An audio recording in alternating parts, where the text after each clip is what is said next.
Have you ever heard of a Viking chieftain who not only terrorized but also transformed 9th century Ireland? Let me introduce you to Thorgest, a name that might send shivers down the spine of any 9th century Irish villager. Thorgest was not your typical Viking, if ever there was such a thing. Born in the wild regions of Scandinavia, he was a towering figure of fear, known for his relentless raids and fiery spirit.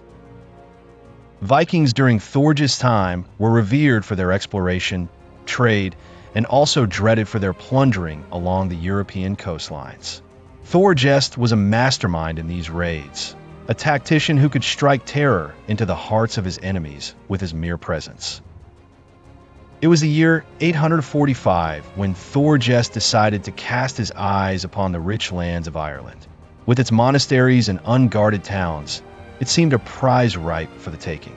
Ireland, at that time, was fragmented into small kingdoms, each more vulnerable than the last.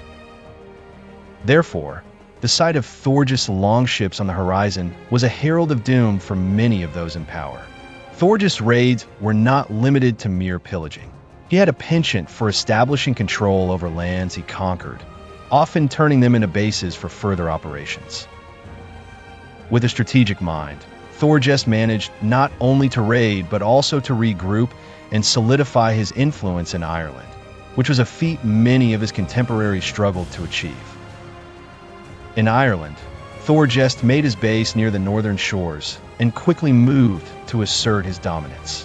He was ambitious, determined to carve out a kingdom for himself in this foreign land. Many Irish kings tried to stop Thorgest with little success. His power grew steadily with each victory, and his reputation as the vicious Viking chieftain spread like wildfire.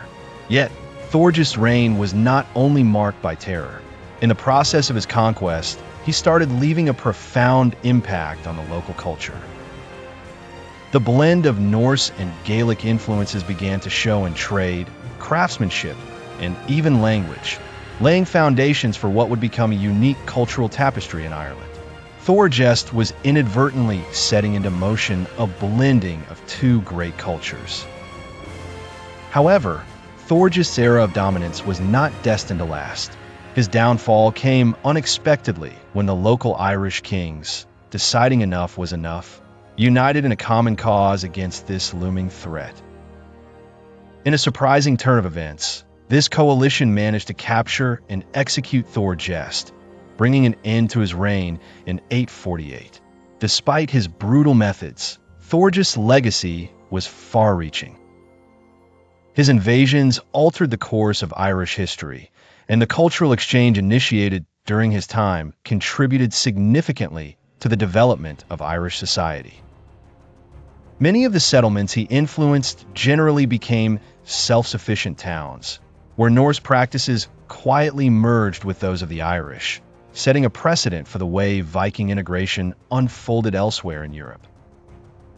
Thorgest may be remembered as a conqueror, a marauder of the seas, and a Viking leader known for his insatiable hunger for power, but his story is also that of transformation. He left behind a legacy that was eerily reflective of the times when cultures collided head-on, leading to trials that would shape the world for centuries.